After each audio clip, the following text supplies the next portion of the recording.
హల్లెలూయా. అందరు కూర్చోండి మంచిగా. స్థలం ఉంది కదా, ఇక్కడికి ఎందుకు కూర్చుంటారు? మంచిగా కూర్చోండి. Hallelujah. Praise the lord. Hallelujah. Hallelujah. Hallelujah. Hallelujah. Hallelujah. ప్రియమైన దేవుని పిల్లలారా, మరి ఈరోజు దేవుడు మంచి వాక్యం ఇచ్చినాడు వినడానికి. రెండోటి ఏంటంట, దేవుడు తన యొక్క తండ్రుల దోషం పిల్లల తట్టు, పిల్లల పాపం కూడా తండ్రుల తట్టు తిప్పు దేవుడు కనుక. ఇంకో మాట చెప్పాలంటే ఆయన నమ్మదగిన దేవుడు, నీతిమంతుడు. ఆయన వేవేల తండ్రులకు పిల్లలకు కృప చూపక మానే దేవుడు కాదు. కాబట్టి ఇక్కడ దేవుని యొక్క వాక్యం మనం చదువుకుందాం. ప్రియమైన దేవుని పిల్లరా, చాలా మంది అంటారు కదా, ఇల్లు వాకిలి అంతా ఇచ్చిపెట్టి ఇక్కడ ఎందుకున్నారు, ఇక్కడ ఏం చేస్తున్నారు అని అడిగినప్పుడు వాళ్ళు అంటారు. అంటే అక్కడ అరణ్యంలో దేవుడు ఇచ్చిన నిబంధనలు బట్టి, దేవుడు ఇచ్చినటువంటి ఒక ఆజ్ఞను బట్టి వారు ఏం చేస్తున్నారంటే అక్కడ 40 రాత్రులు 40 పగలు, అంటే అక్కడ మన ఉపవాసం ఉన్న దినాలున్నాయి.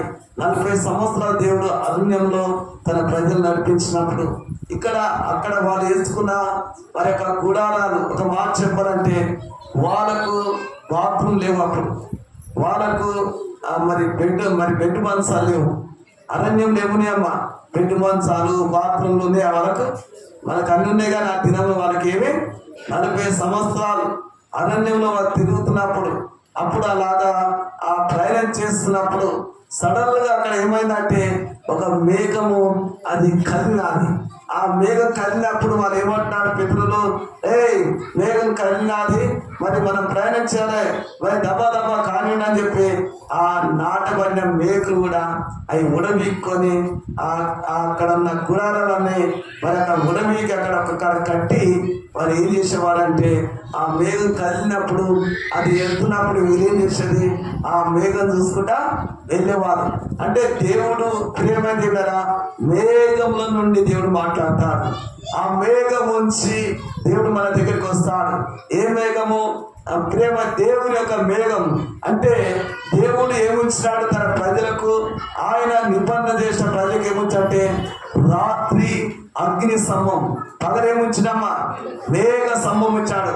మీరు వినాలి వాక్యం, ఇటువంటి చూడద్దు, వినాలే. ఆ వాక్యం బట్టి మీరు ప్రార్థన చేసుకోవాలి. వాక్యం కూడా మిస్ కావద్దు.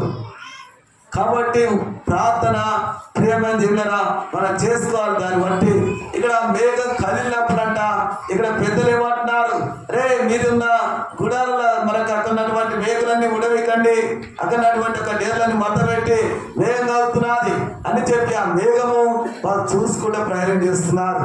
ఆ మేఘం ఎక్కడ ఆగుతుందో, ఎంత అక్కడ చిత్తడని ఉండని భయంకరమైన చిత్తడున్నా సరే గాని ఆ మేఘం ఆగిన కాడ వాళ్ళ గుడారాలు వచ్చిందే. దేవుడికి భయమన్నాక హల్లెలూయా. దేవుడు ఏం తీసుకొస్తున్నామా, దేవుని బిడ్డలకంట మేఘము ఇదిగో ముందు పెట్టాడు. అందుకని ఆ మేఘం చూసుకుని ఆ ప్రజలు నడుస్తున్నారు. అక్కడ పెద్ద అడవి ఉన్నా సరే, అక్కడ ఒక పెద్ద బండి ఉన్నా సరే, అక్కడ నీళ్ళు లేకున్నా ఏమి లేకున్నా దేవుని యొక్క నిబంధన, అంటే దేవుడు ఇచ్చినటువంటి ఆ నిబంధన ఆ మేఘంలో నుండి దేవుడు వారితో మాట్లాడినప్పుడల్లా సడన్ గా అక్కడ వాళ్ళు ఆగవచ్చింది. అంటే అక్కడ అద్భుతము, ఒక ఆశ్చర్యం దేవుడు వారి జీవితంలో జరిగిస్తున్నాడు. ఆ మేఘం అనేది వారితో కూడా, అంటే ఆ మేఘము చూసుకుంటా ప్రజలు నడుస్తున్నారు. దర్దాపు లేకున్నా అని ఇదిగో 30 లక్షల మంది నడుస్తున్నారు. ఎంతమంది అంట? 30 లక్షల మంది ఏం చూస్తున్నారు? దేవుని మేఘం చూస్తున్నారు. దేవునికి మహిమలాక మనకు కూడా ప్రేమ తిన్నారా, మనకంటే ముందు దేవుడు దూతని కాపుదలు ఇస్తాడు. బైబిల్ ఏమంటున్నాడు, నీ రాకపోకలేందు నా దూతని కాపుదలు ఇస్తాడు. సేవకుని కాపుదలు ఇస్తాడు. తన ప్రయాణంలో ఇదిగో తన బిడ్డలకు దేవుడు కాపుదలు ఇస్తాడు. ఎందుకు కాపుదలు ఇస్తాడు? దేవుడు తన బిడ్డలంట ఎప్పుడు ఇదిగో అభివృద్ధి కలిగిస్తాడు. దేవుడు ఏం చేస్తాడు? వారిని దీవిస్తూ ఉంటాడు. దేవుని యొక్క ఆశీర్వాదము వారి మీద ఉంటుంది. ఎందుకు చెప్తాంటే దేవుడు ఆ విధంగా తన ప్రజలు వాడుకుంటూ ఉంటాడు. ఒక మాట చెప్పాలంటే ప్రేమ అలాగనే అక్కడ ఇశ్రాయేల్ అనే మరొక ఎవరంట యాకోబు ఉన్నాడు. తన కుమారుడు ఎవరు యోసేపు. యోసేపు ఎక్కడున్నాడు? ఐగుప్తు దేశం అందున్నాడు. ఆ ఐగుప్తు దేశం మరొక ఆ యోసేపు అయినప్పుడు అతనికి 2 పిల్లలు కలిగినారు. ఎవరంట? పెద్దోడు ఇదిగో నేను నా దేశం ఇచ్చిపెట్టి వచ్చినాను, నా స్వదేశం ఇచ్చిపెట్టి వచ్చినాను అని చెప్పి వాళ్ళకి మొట్టమొదలు కుమారుడు పుట్టితే వాళ్ళకి ఏం పేరు పెట్టినాడు? మానసే అని పేరు పెట్టినాడు. అంటే అన్ని మర్చిపోయినా కనుక దేవుడు ఇదిగో నాకు మరి కుమారుడు ఇచ్చిందని చెప్పి మానసే అని పేరు పెట్టినాడు. రెండో వారి పేరు ఏం పేరు పెట్టాడు? దేవుడు నన్ను ఏం చేస్తున్నాడు? ఇక్కడికి తీసుకొచ్చినాడు, ఈ దేశానికి నాకు అన్యాయం చేయలే, తన దూతలకు మనకు పంపించి నా జీవితంలో గొప్ప కార్యం జరిగించిందని చెప్పి రెండో వారి పేరు ఎఫ్రాయిం అని పెట్టినాడు. ఏం పేరట? ఎఫ్రాయిం అంటే దానికి అర్థమైంది అభివృద్ధి. ఏంటంట ఎఫ్రాయిం అంటే దానికి అర్థమైందమ్మా అభివృద్ధి. అంటే ఒక పెద్దోని పేరేమో మానసే, అంటే నా తల్లిదండ్రులు అంటే వదిలిపెట్టి, అంటే నాకు తన స్వదేశాన్ని నా బాంధుత్వాన్ని నేను విడిచిపెట్టి వచ్చా కనుక ఇది ఎఫ్రాయిం అంటే మనస్సు అంటే మర్చిపోవడం అనేది దేవుడు జరిగించాడు. ప్రేమది కదా మర్చిపోవడం ఈ విధంగా జరిగించడు కనుక మంచి 2 కుమారులు ఇచ్చాడు. అయితే తనకున్నటువంటి తన స్వదేశం అంటే తన తండ్రి అయిన యాకోబు దగ్గరికి పోవడానికి సిద్ధంగా ఉన్నాడు. యాకోబు దగ్గరికి పోవడానికి సిద్ధంగా ఉన్నప్పుడు అప్పుడు ఏమైందంటే ఇదిగో తనక యాకోబుతో చెప్పినాడు ఒక వ్యక్తి వచ్చి, ఏమని చెప్పి నీకు తమ్ముడు అంటే నీ కుమారుడు, ఎందుకంట యోసేపు ఇదిగో నీ దగ్గరికి వస్తున్నానగానే ఆ మంచం మీద ఉన్న కళ్ళు కాని వృద్ధాపం అందున్న ఆ యాకోబు ఏం చేసినంటే దిగ్గులేసినాడు, మంచం మీద వస్తున్నాడు. దేవునికి మహిమ ఉన్నాక తన కుమారుని వార్తని ఏ వార్తమ్మా? తన కుమారుని వార్తని. ఆ కుమారుడు అప్పుడు పోయినప్పుడు ఎన్నేళ్ళు ఉన్నాడు? 17 ఏళ్ళు ఉన్నాడు. ఎన్నేళ్ళట? 12 ఏళ్ళు 17 ఏళ్ళు ఉందనుకుంటా, 12 ఏళ్ళు అనుకుంటా. 12 ఏళ్ళు ఉన్న యొక్క యోసేపు మరి ఎవరు ఎక్కడి నుంచి వెళ్ళాడు? తన తల్లిదండ్రుల నుండి, తన అన్నదమ్ముల నుండి అని మొత్తం పోలే తనకున్నటువంటి ఒక తోడబుట్టి అన్నదమ్ములే అతను అమ్మేసినారు. అతను తీసుకుపోయి ఎక్కడేసినారు? ఇదిగో మనకు గుంటలో పడేసినారు. గుంటలో పడేసిన దేవుడు తోడుకున్నాడు. గుంటల నుండి దేవుడు బయటకు తీసినాడు. ఎక్కడ అతను ఏం చేసినారు? అతను అమ్మేసినారు. ఎవరికి అమ్మినారు? ఇస్మాయిలకు అమ్మినారు. వాళ్ళు ఏం చేసినారు? వాళ్ళు తీసుకుపోయి ఐగుప్తు దేశంలో పెట్టారు. ఐగుప్తు దేశంలో వేరే కూడా దేవుడు తోడే ఉన్నాడు.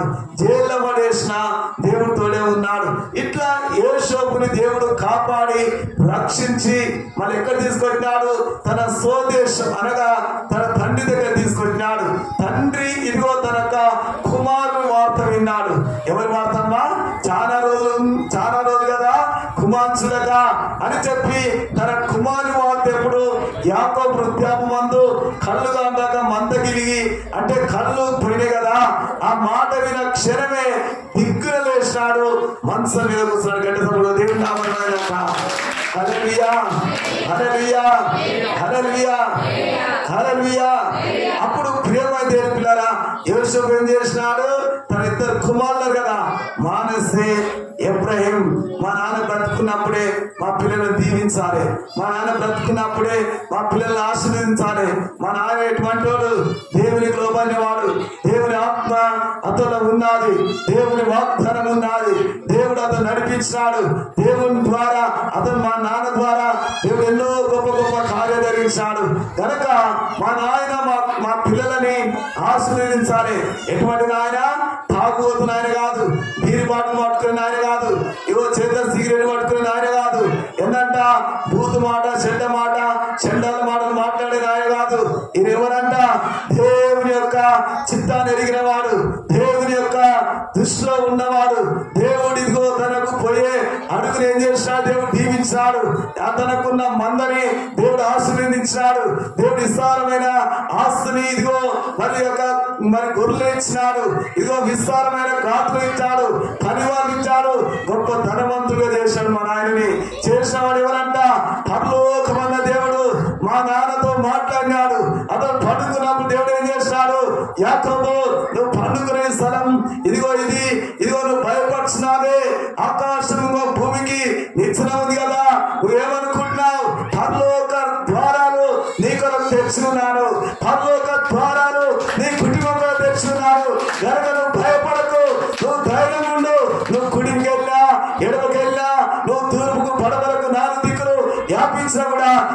అభివృద్ధి కలిగిస్తున్నాడు దేవుడు. నేను ఆశీర్వదిస్తున్నాడు, నేను దీవిస్తున్నాడు. మా నాన్న ఉత్తోడు కాదు, మా నాన్న ఎవరంట దేవుని ఆశీర్వాదం పొందుకున్నాడు. మా నాన్న ఇదిగో మరొక ఏంటంట మరి భయంకరమైన లంచగొట్టి కాదు మా నాయన. ఇదిగో నిజమే, తాగుబోతాడు. తన కొడుకు మీద చేయబెడితే వాడు తాగుబోతాడు అయిపోతాడు. అర్థమవుతుందా? దొంగ వాడు తన కొడుకు తన మీద చేయబెట్టి దొంగతనాలు చేస్తాడు. ఎప్పుడు వాడి మీద చేయబెట్టి కొడుక నువ్వు దీవించగానే అంటే దేవుడు ఎంత దీవించాడు. అతనిలో ఉన్న క్రియలన్నీ అతని మీద పోతాయి. ఎవరి మీద పోతాయట? అతనిలో ఉన్న క్రియలన్నీ అతని మీద పోతాయి. పొరపాటున ఎవరి మీద తన మీద చేయబెట్టి నువ్వు ఎట్లుండాలంట? న్యాయప్రాదంగా దేవుని చిత్తం పెరిగి దేవుని యొక్క రుచి చూచి దేవుని యొక్క ఆజ్ఞలు నువ్వు పాటించి దేవుని యొక్క ఇదిగో దేవునికి లోబడి ఆయన ఆజ్ఞలు అనుసరించి నడుచుకునేలా అప్పుడు దేవుడు ఏం చేస్తాడు? నువ్వు ఎవరిని ఆశీర్వదిస్తావో వారిని దేవుడు కంపల్సరీ ఆశీర్వదిస్తాడు.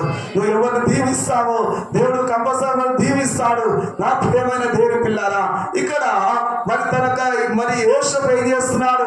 తన మా నాన్న దగ్గరికి నాకు దేవుడు ఇచ్చిన సంతానం ఎంతమంది అంట? 2 కుమారులు ఇచ్చాడు. పెద్దోని పేరు ఏ పేరు? మానసే. రెండో వారి పేరు ఏ పేరు? చిన్నోని పేరు ఎఫ్రాయిం.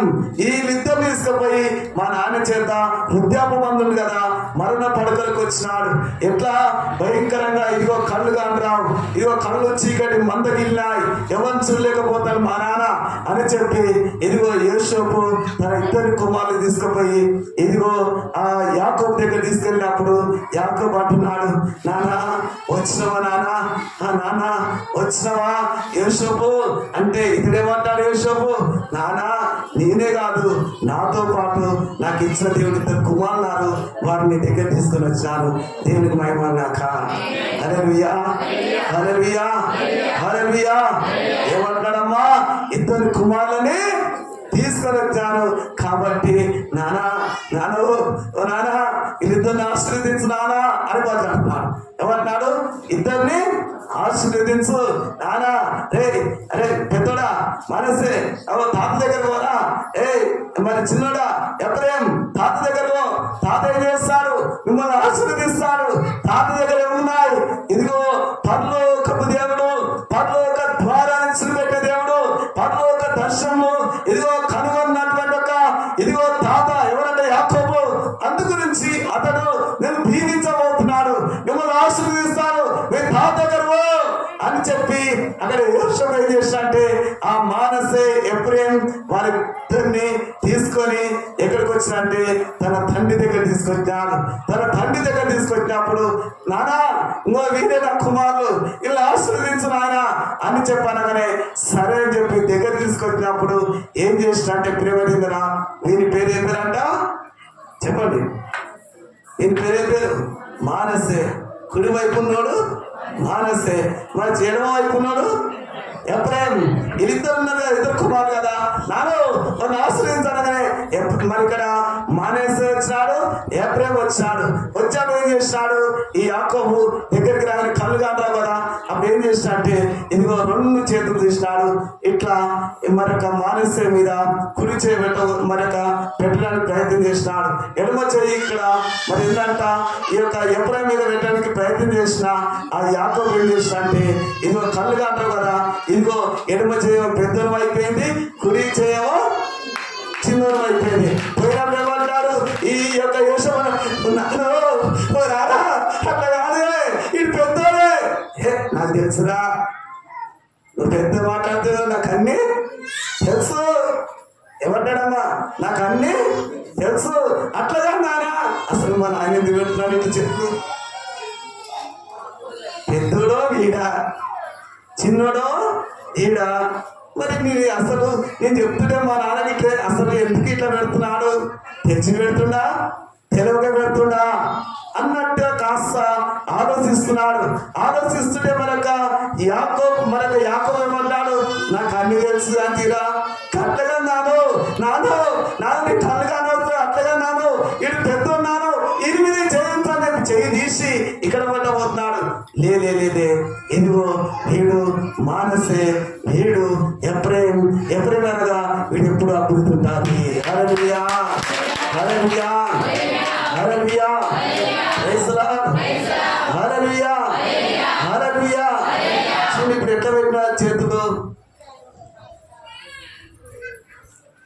అంటే యాకోబు ఎటువంటి వాడు? పెద్దోని పేరు యోషావు, చిన్నోని పేరు యాకోబు.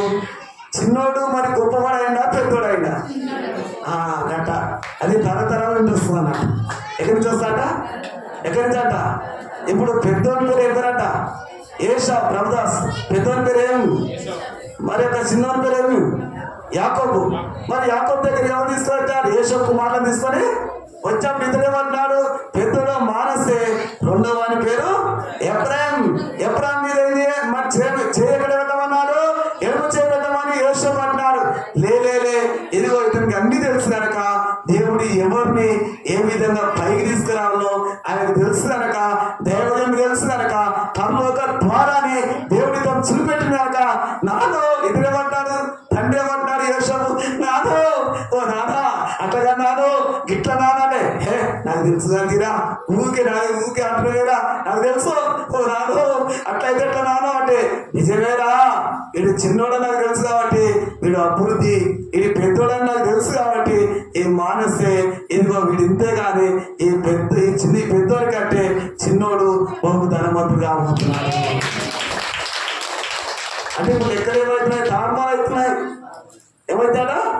తారుమారు. చిన్నోడు పెద్దోడైతుండు, పెద్దోడు పోయి చిన్నోడు అవుతుండు, లెక్క తారుమారు అవుతున్నాయి. కానీ ప్రేమ దగ్గర వీడు అభివృద్ధి. ఇప్పుడు ఏమన్నాడు? చిన్నోడు ఎప్పుడేమనగా అభివృద్ధి. దేవుడు అభివృద్ధి, దేవుడు ఆశీర్వదించాడు, దేవుడు దీవించాడు. కానీ ఇతడు ఏమైనంటే ఈయన గొప్పవానిగా దేవుడు చేస్తాడని యాకోబు చెప్పేసినాడు. కానీ ఇక్కడ యోసేపు కాస్త ఇదిగో చింతాక్రాంతుడై చింతిస్తున్నాడు. అయ్యో ఎందుకు ఇట్లా మా నాన్న ఈ పని చేసినాడు, మా నాన్న అసలు ఆ పని చేస్తుడే కాదు, మా నాన్న అసలు నేను చెప్పినా కూడా మా నాన్న అట్టే పెడుతున్నాడు, ఎందుకు పెడుతున్నాడు అని ఆలోచన పడ్డాడు. కానీ దేవుని తెలుసు ఎవరి మీద ఏం చేయబెట్టాలో, ఎవరి మీద ఎవరు చేయబెట్టాలన్నది దేవునికి బాగా తెలుసు. ప్రేరేపణ ద్వారా చేస్తాను. ఏంటారట? ప్రేరేపణ ద్వారా. మనం ఏం చేస్తాం? పెద్దోడైనా డైరెక్ట్గా పెట్టేస్తాం, నా చిన్నోడైనా చిన్నగా చేయబెడతాం. అట్లా కాదు. దేవుడు ఏం చేస్తా అంటే ఎదిగో మరి యొక్క ఉన్నది లేనట్టుగా, లేనిది ఉన్నట్టుగా చేసే దేవుడు. ఆయన పేరే నజరేయుడైన యేసు. హల్లెలూయా, ప్రైజ్ లార్డ్, హల్లెలూయా, హల్లెలూయా. ఇప్పుడు అభివృద్ధి ఎప్పుడేమనగా అభివృద్ధి ప్రేమ దగ్గర అభివృద్ధి అన్నప్పుడు అభివృద్ధి ఉండాలి. ఏముండాలంట?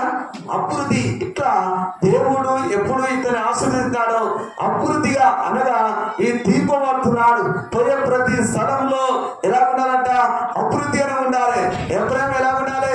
దేవుని యొక్క చిత్తం ఎరిగి ఉండాలి, దేవుని యొక్క ఆత్మతో నింపబడిన వాడే ఉండాలి, దేవుని యొక్క చిత్తానికి లోబడి ఉండాలి, దేవుడు చెప్పిన ప్రతి మాట వినాలి.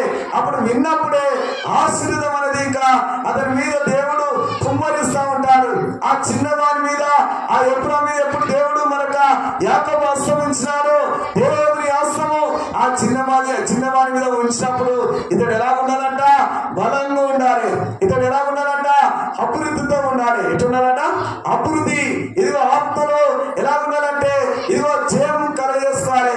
తన జీవితంలో వస్తున్నటువంటి యొక్క ఒడిదుడుకులన్నీ ఇదో జయించుకుంటే ముందుకు పోవాలి. దేవుడు ఆశీర్వాదం అంటే ఇక్కడ దేవుని దీవెన ఉన్నది, పెద్దల దీవెన ఉన్నది, తన తల్లిదండ్రుల దీవెన ఉన్నది. ఇటువంటి దీవెన కలిగినటువంటి యొక్క ఎఫ్రాయిము ఏమైందంటే ఒకనొక దినమందు యుద్ధం రానే వచ్చినాడు. ఏమొచ్చాడ? యుద్ధం రానే వచ్చినది. యుద్ధం వచ్చినప్పుడు ఇతడు ఏం చేసినంటే యుద్ధములో కొని ఎనిదిగినాడు. ఎందుకున్నట? యుద్ధం పోవాలి కదా. యుద్ధం వచ్చినప్పుడు అభివృద్ధి అయినప్పుడు ముందు వాళ్ళకి మరి ఎందుకు రావాలా? ముందు వాళ్ళకి ఏం చేసినాడు? వారికి ఉన్న పల్లెములు, వాళ్ళ చేతిలో ఉన్న విల్లను చూసి ఎమ్మడే యుద్ధానికి పోలేక ఏమైందంటే ఈ పుంజు పెట్టాడు. ఎందుకు పెట్టాడా? ఈ పుంజు పెట్టినాడు. ఆ ఈ పుంజు పెట్టినప్పుడు ఏమైందంటే అతడు ఎన్నిదిగినప్పుడు అతడు ఎప్పుడు ఎన్నిదిగినాడో తనకున్న సైన్యం అంతా వాళ్ళు కూడా బల్లెలు ధరించుకున్నారు, ఇంట ధరించుకున్నారు. తనకున్నటువంటి ఒక ఆ ఇంట అన్నవాడు ముందు పోతే ఈ సైన్యం అంతా వెనుక బయలుదేరుతాది. కానీ పోలేక ఏమైందంటే వెనుకబడిపోయినాడు. వెనుకబడిపోవడం కారణం ఏంటంటే ప్రేమ దిందరా అతనిలో ఉన్నటువంటి ఒకే ఒకటి ఉన్నది. ఏంటంటే అతనిలో ఉన్న మత్సరం ఉన్నది. చూడగా దేవుని యొక్క వాక్యం చదువుకున్నాం. అదే దేవుని యొక్క వాక్యం చూసినట్లయితే మరి ప్రియమైన దేవుని పిల్లారా, మరి కీర్తన గ్రంథం 78వ కీర్తన 9వ వచనం చదువుకున్నాం. అలాగనే చదివిన తర్వాత యెషయా గ్రంథం 11వ అధ్యాయం అక్కడ 13వ వచనంలో చదువుకున్నాం. ఈ 78, 9 రెండోటి ఏంటంట మరి యెషయా గ్రంథం 11 అక్కడ 13 చదువుకున్నాం. ఇళ్ళను చదువుతున్నాం. మొట్టమొదటి కీర్తన ఇళ్ళను పట్టుకొని యుద్ధ సన్నద్ధులైన ఎఫ్రాయిము సంతతి వారు యుద్ధ కాలమున, ఏ కాలము అది? యుద్ధం చేసే కాలం. యుద్ధానికి ఎట్లుండాలంట? సిద్ధంగా ఉండాలా వద్దా? కానీ యుద్ధం ఇప్పుడు ఏమైపోయినది? ఈ యొక్క ఎఫ్రాయిము యొక్క సంతతి వారు, ఏ సంతతి అంట? ఎఫ్రాయిము సంతతి వారు యుద్ధ కాలమందు తన ఇళ్ళను పట్టుకున్నారు, పల్లెములు పట్టుకున్నారు. పట్టుకున్నటువంటి వారు యుద్ధ కాలంలో, ఆ యుద్ధ సన్నద్ధులై ఉన్న కాలంలో మరి ఎలా ఉండాలంట? వాళ్ళకి యుద్ధం చేయడం పోయి ఏమైందంటే వాళ్ళు వెనుకకు తిరిగినారు. వెనుక తిన్నాం. మరి ఎప్పుడేమో అభివృద్ధి కదా, దేవుడు దీవించు కదా, దేవుడు ఆశీర్వదించు కదా, నువ్వు ఎందుకు ముందు మరి ముందు పోలేకపోతున్నావు? కొంతమంది కావాలి దీవెనలు, వాళ్ళు తరం ఇచ్చేవాళ్ళు ఇంకోసారి తరం ఇచ్చేవాళ్ళు, ఇంకోసారి ప్రార్థన చేయాలి. వాళ్ళు ఏమంటారు? ప్రార్థన చేయ్యా అంటారు. ప్రార్థన చేసిన తర్వాత అమ్మా ప్రార్థన చేసినాకంటే నూనె సీజన్ ప్రార్థన చేయి. ఎందుకంటే నూనె సీజన్ ప్రార్థన చేయి. నూనె సీజన్ ప్రార్థన చేశాక మా మనవడు ప్రార్థన చేయి. ఇదే పని వాళ్ళు ఎప్పుడు ప్రార్థన ప్రార్థన ప్రార్థన ఎప్పుడు ప్రార్థన చేసుకుంటా ఉంటారు. కానీ వారి జీవితంలో ఈ ప్రార్థనలో అనేది విజయం ఉండదు. ఒక మాట చెప్పాలంటే చిన్నగా ఉన్నప్పుడే, ఎప్పుడంట చిన్నగా ఉన్నప్పుడే వాళ్ళ ముఖం కడుగుతారు. చిన్నగా ఉన్నప్పుడే వాళ్ళకి స్నానం చేపిస్తారు. వాళ్ళకి మంచిగా ఇదిగో వారి ముఖము సర్వం దిద్దుతారు. పెద్దవాడైనాక వాడిని మళ్ళీ ఎవరు దిద్దలేదు కదా, వాడే స్నానం చేస్తూ ఉంటాడు, వాడే డ్రెస్ వేసుకుంటా ఉంటాడు, వాడే పౌడర్ కొట్టుకుంటా ఉంటాడు, వాడే బడికి వెళ్తాడు. దేవుడు ఏమంటే మాటి మాటి మాటి కాదు. ఇదిగో దేవుడు ప్రేమదే కదా. మన బైబిల్ ఒక మాట ఉన్నది. ఎవరంటే ఇక్కడ రక్త వస్త్రంతో నిండి ఉన్న ఆమె చేసినది. ఆమె ప్రేమదే కదా. యేసయ్య ఇదిగో తన వస్త్రం పట్టుకొని ఇదిగో అరగంట సేపు ఇట్లా ఊరాడిందా చెప్పండి? ఆయన వస్త్రం పట్టుకొని ఇట్లా ఇట్లా ఇట్లా ఇట్లా ఊరాడిందా? అర్ధగంట దాకా అరగంట దాకా ఊరాలే. ఆయన వస్త్రం ఇట్లా ముట్టుకునే దాను ఎమ్మడే అతను ఉన్న ప్రభావము ఆమెలోకి వచ్చేసిన. హల్లెలూయా, హల్లెలూయా. ఒకేసారి ముట్టుకున్నా చెప్పండి. ఒకసారి ప్రార్థన చేస్తే దేవుడు మరి ఆ ప్రార్థన ద్వారా నాకు విజయం ఉందని అనుకోవాలి అంతే. కానీ ఆ విధంగా అలాగ అనుకునే మాట విడిచిపెట్టి మనుషులు ఈరోజు ఏం చేస్తున్నారంటే ఒక మరి మానవుని జీవితంలో నాకు ఇంకా ప్రార్థన కావాలి, ఇంకా ప్రార్థన, ఇదే ఎంతసేపు చూసినా ప్రార్థన కావాలి, ప్రార్థన కావాలి, ప్రార్థన చేయాలి, ప్రార్థన చేయాలి. మరి ప్రార్థన చేస్తున్నా మంచిదే. మరి ఒకసారి ప్రార్థన చేసినప్పుడు నన్ను దీవించాడు అని అనుకున్నప్పుడే అప్పుడు ఆమె అనబడతాది. ఒక్కసారి ప్రార్థన చేసినప్పుడు నువ్వు మరలా ఇదిగో ఇసుకింటాడు మళ్ళీ ప్రార్థన చేసుకుంటే అక్కడ విజయం ఉండదు. నువ్వు ఎన్నేళ్ళు వచ్చా చర్చికి, ఎన్ని సంవత్సరాలు ప్రార్థన మందిరానికి వచ్చా, ఇంకో మాట చెప్పాలంటే మరి ఎన్నెన్నో చర్చలు ఉన్నాయి, మరి అన్ని చర్చలు ఉన్నాయి. కానీ ఈరోజు కూడా ఈ గుట్టలో చర్చ ఉందంటే దేవునికి మహిమ కలుగుగాక. హల్లెలూయా. ఈ గుట్టలో మీ అందరి మీద దేవుడు ఏం చేస్తా అంటే ఇదిగో తన హస్తం మీద తవల మీద చాపుతాడు. ఎవరు హస్తం అంట చెప్పండి? ఒక్కసారి దేవుని హస్తం మీద తవల మీద చాపుని కదా మీరు ఎప్పుడూ అభివృద్ధి. అదే గట్టిగానండి. ఎక్కడ పోతున్నా మీ మనసు అనండి ఒక్కసారి. దేని కొరకు ఆమెను అనుకుంటాం? నాకు అర్థమైతే దేని కొరకు అనుకుంటున్నా? ఎన్నెన్నో చర్చలు ఉన్నాయి. చాలా మంది నాతో చెప్తా ఉంటారు, అయ్యా గుట్టలో పరిచయం చేస్తున్నామంటే, గుట్టలో సేవ చేస్తున్నామంటే అసలు ఎవరు నిలబడుతున్నాయా? ఎవరంత మంచిగా అక్కడ నిలబడతారు?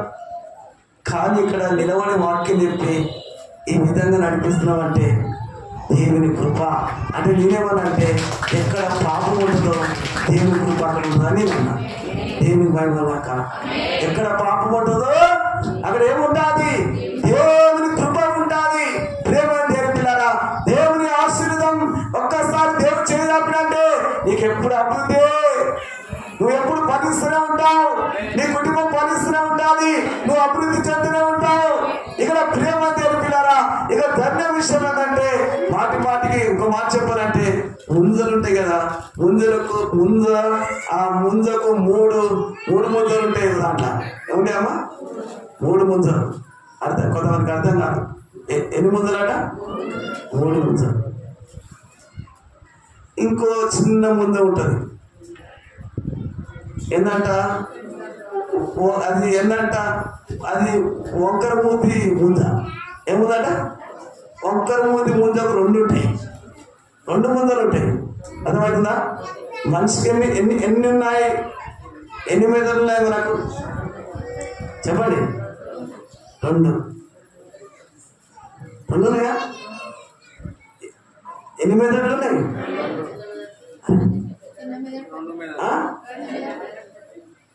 మీకు తెలుసా?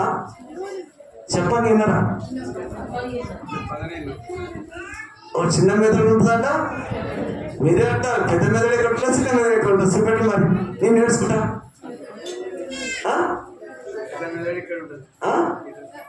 వచ్చినవా? ఏముంటుందా? మా చిన్న మెదడు ఉంటుంది.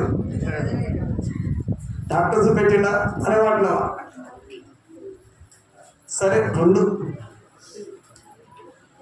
వంకర మూతి ముంజ. అని ఏముందట? వంకర మూతి ముంజ 2 ఉంటాయి. ఇంకోటి ఉంటాయి, ఇంకో చిన్న ముందు ఉంటుంది, కొట్టక. ఎగాట కొట్టక పిల్లి మూతున్నట్టు ఉంటుంది. ఏముందట? పిల్లి మూతి. అది ఒక్కటే ఉంటుంది, ఒక్కటే ముంజ. నిజమా కదా? ఎంతమంది తెలుసమ్మా? ఇటువంటి ముందరలో సాధారణ ఏం చేస్తాడు? చెంచా పెడతాడు. ఏం పెడతాడా? ముందర చెంచా పెట్టి ఏం చేస్తాడు? మన మెదడు అంతా తినేస్తాడు. అందుకని అంటాడు, నీకేమైనా మెదడు ఉందా అనే? నీకేమైనా మెదడు ఉందా అంటే మెదడు లేదు. ఉంటే లేదని మెదడు లేదు. ఒక్కసారి మనం ప్రభు నమ్ముకున్నప్పుడు ఆ రక్తమ స్త్రీ రోగంతో ఉన్న అవి ఒక్కసారి పోయి ఆ వస్త్రం ఇట్లా ముట్టుకోగానే ఏం జరిగినది? ఎమ్మడే అంటే దేవుని శక్తి అనేది ఆమెలకు నింపబడదు కనుక ఆమె ఎంబడే స్వస్థత పొందారంటే ఆమె నాలో ఉన్న ప్రభావం వెళ్ళిపోయిందని చెప్తారు. ఊకే మరొక పట్టి ఊరాలే ఆ వస్త్రం బట్టి. ఇక్కడ సాధనాలు ఏం చేస్తున్నారు? మనలో ఉన్నటువంటి ఒక ఏంటంట లోపల ఉన్న ఆ ముంజలు అనేది, అంటే మనలో ఉన్న మెదడు అనేది తినేస్తున్నాడు. మెదడు తినేస్తాడు. మరి కావాల్సిన మానవుని గుండె, మానవుని మెదడు, మానవుని రక్తం. 3 కావాలి మనకి. ఏం కావాలంట? మానవుని గుండె, మానవుని మెదడు, మానవుని రక్తం. ఈ 3 కావాలి మనకి.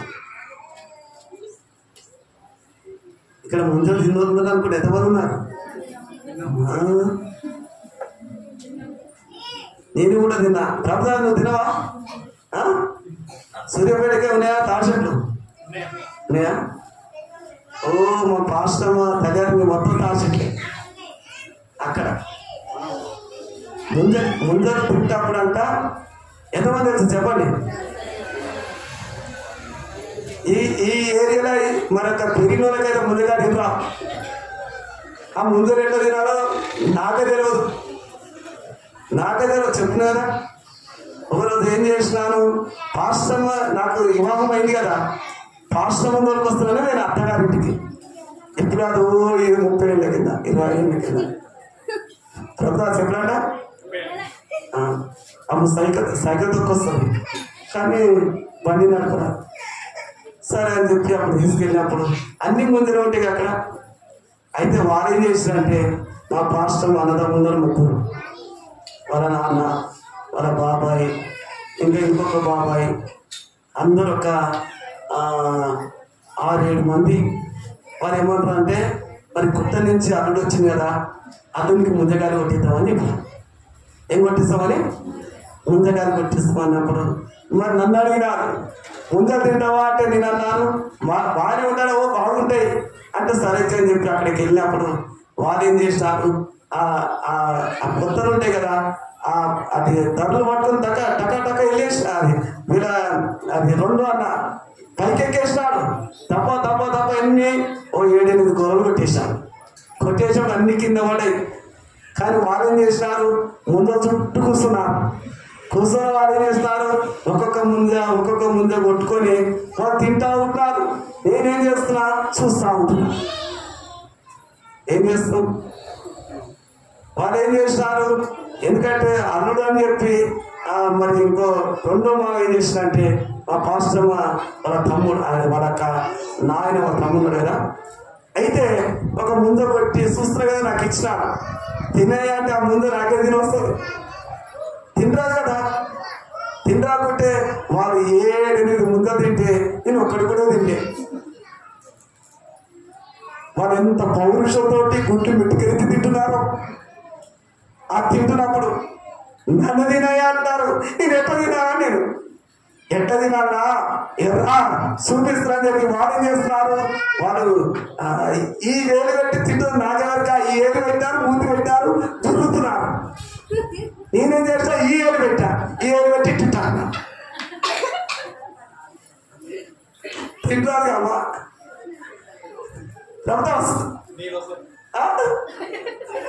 మనకు తెలియదు కదా ఎఫ్సిబా, మనకు ఎట్ట తినాలి, మనకు తెలియదు.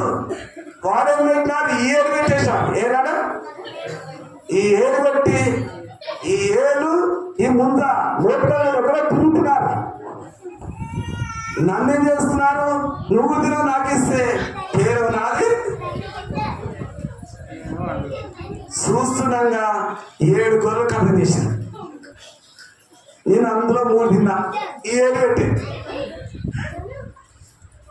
ఆ ఏలు పెట్టినప్పుడు ఏలంతా నాకు నొప్పి వచ్చి, ఇదేంటి ఇది అడిగి వస్తులు అడిగి జంతువులు అనుకున్నారు. ఏంటంట ఈ జంతువులకు మాకు అంటే మనకు చెట్టు కాబట్టి మనకు ట్రైనింగ్ అలవాటు. మరి సాధారణ ట్రైనింగ్ ఉన్నాడు, వాడు మనలో ఉన్న 2 మెదడునే కదా చెంచా పెట్టుకొని వాడు కూడా తింటాడు.